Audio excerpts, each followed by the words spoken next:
स्वागत है आपका आपके अपने चैनल देसी खबरों में। सीरियल ये रिश्ता कहलाता है में अब यहाँ पर पौदार्थ के योद्धा ने अपनी इज्जत बचा ली है और मैच जीत लिया है।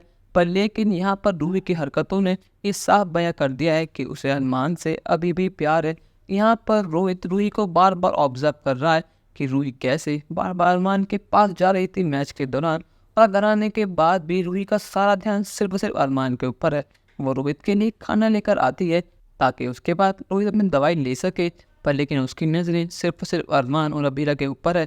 ये सब चीज़ें देखकर रोहित को बहुत तेज गुस्सा आता है और वो गुस्से में आके खाना फेंक देता है और कहता है कि रूही क्या बदतमीजी है, जब तुम इस घर में मेरे लिए आई हो तुम उस पर ध्यान दो ना, तुम्हारा सारा ध्यान तो अरमान और अबीरा भाभी के ऊपर है, आखिर तुम चाहते ही क्या हो।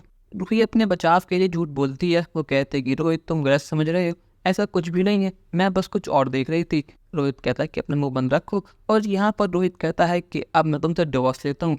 और यहाँ पर सबके सामने वो कहता है कि ये डिवोर्स पेपर और इन पर साइन कर दो, तुम्हें क्या लगा कि मैं तुम्हें माफ़ कर दूंगा। जब से मैं घर लौटा हूँ मैं बस तुम्हें ही देख रहा हूँ, पर लेकिन तुम्हारा ध्यान मुझ पर है ही नहीं। जो तुमने मेरे साथ करा उसका पछतावा तुम्हारी आंखों में दिखता ही नहीं है। तुम्हें बस से मतलब है ही नहीं कि मैं जीऊँ या मरूँ, तो मैं सिर्फ और सिर्फ अरमान भैया से मतलब है। तो एक काम करो, उनके पास ही चले जाओ, पर लेकिन आइंदा से मेरे पास कभी मत आना। और वो कहता है कि पेपर सी रहे, इन पर साइन करके भिजवा देना और यहाँ कभी मत आना। यहाँ पर मनीष जी और स्वर्ण रोहित से माफ़ी मांगते हैं। वो कहते हैं कि रोहित तुम गुस्से में क्या बात कर रहे हो, रोहित तुम्हारी पत्नी है और हम मानते हैं कि उसने गलती करी है, पर लेकिन इसमें गलती अरमान की भी है और तुम वैसे भी इतने समय बाद घर लौटे हो। स्वर्ण कहते हैं कि रोहित देखो जो कुछ भी हुआ उन सब चीज़ों को भूल कर आगे बढ़ जाना चाहिए।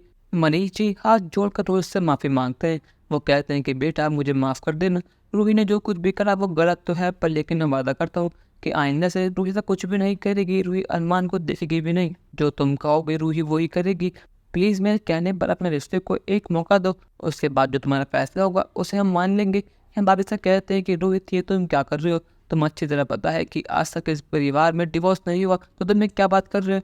रोहित कहता है कि दादी साहब आप शायद भूल रही है, आपने ही अरमान भैया और अबीर भाभी का डिवोर्स कराया था, तो अब ये बात मत बोलिए कि इस घर में डिवोर्स हुआ ही नहीं। अरमान भैया और अबीर भाभी का डिवोर्स हो चुका है, पर लेकिन अब सर से पानी ऊपर चला जा चुका है। मैंने रूही को बहुत मौके दी, पर लेकिन रूही ने हर बार मुझे निराश ही करा, पर लेकिन अब मैं रूही को माफ़ नहीं कर पाऊंगा और ये मेरा आखिरी फैसला है। यहाँ पर अरमान कहता है कि रोहित ये तू क्या कर रहा है, पर लेकिन रोहित गुस्से में कहता है कि आप टूट रहे हैं मुझसे, आज जो कुछ भी हो रहा है सिर्फ आपकी वजह से हो रहा है। अगर आप उस दिन सच बोल देते तो आज ये नौबत आती ही नहीं, आज हमारा परिवार एक होता, पर लेकिन आपकी वजह से, आपके स्वार्थ की वजह से आज मेरी ये हालत है। यहाँ पर अरमान भी अपने आप को ब्लेम करता है। वो कहता है कि रोहित तूने बिल्कुल ठीक कहा, जो कुछ हुआ मेरी वजह से हुआ, पर लेकिन मेरी कुर्बानी सिर्फ तेरे लिए थी।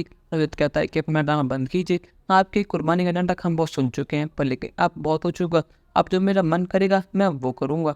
अब क्या यहाँ पर रोहित और रूही का डिवोर्स हो जाएगा, या फिर रोहित रूही को एक और मौका देगा और रूही उस मौके को अपना लेगी। अपनी राय हमें कमेंट में ज़रूर बताइएगा और चैनल को अब तक नहीं किया सब्सक्राइब तो कर लीजिए। धन्यवाद।